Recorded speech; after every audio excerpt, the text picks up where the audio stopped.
နေ့စီ UNCRC တဲ့ရဲ့ဆောင်းပုတ်ကတော့နော်တားလေးရလောက်ကတော့ဒီ My Day My Right လို့ဖြစ်ပါတယ်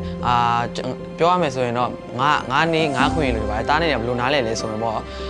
ဒီကမ္ဘာကလေးများနေဒီနိုဝင်ဘာ20ရက်နေ့ကကျွန်တော်တို့ကလေးတွေအားလုံးရဲ့လုံးဝနေတစ်နေ့ဖြစ်တယ်ဒီနေ့မှာကျွန်တော်တို့ရဲ့အတန်တွေဒါတို့ရဲ့အခွင့်အရေးတွေဖော်ထုတ်ခဲ့မယ်နေ့ဖြစ်ပါတယ်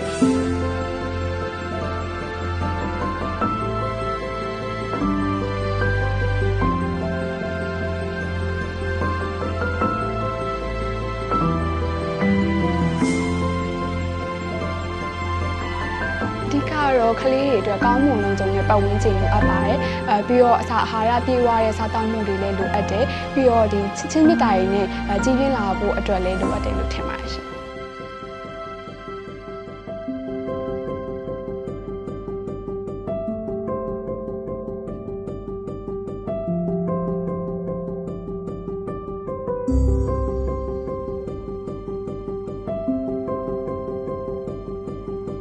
လာမယ့်နိုဝင်ဘာ20မှာကြာမဲ့ကမ္ဘာကလေးများနေ့မှာဆိုလို့ရှိရင်တော့ဗောနော်လူကြီးတို့အဓိကတောင်းဆိုချင်တဲ့အရာတော့ UNCRC ဒေးမှာကလေးတိုင်းရဲ့အားလျက်တရက်အနေနဲ့အဲ့ဒီမှာကလေးကျောင်းဖွင့်နေတဲ့ကလေးတွေအလုပ်လုပ်နေတဲ့ကလေးဆိုလို့ရှိရင်အဲ့ဒီတရက်ကိုအားလျက်တရက်အနေနဲ့ holiday တရက်ပေးစီချင်ပါတယ်။ပြောလို့ရှိရင်ကလေးတွေကိုအဓိကဗောနော်အဲ့ဒီနေ့မှာသူတို့ရဲ့လွတ်လပ်စွာပြောပိုင်ခွင့်တွေသူတို့ကိုလွတ်လပ်စွာဆော့ကစားပိုင်ခွင့်တွေအဲ့ဒီတရက်ဒါသူတို့ရဲ့စိတ်ပန်းဖြစ်စေမှုတွေကိုအဓိကပေးပြီးတော့လူကြီးတွေကိုပတ်မိုးပေးဖို့အတွက်ကိုတောင်းဆိုချင်ပါတယ်။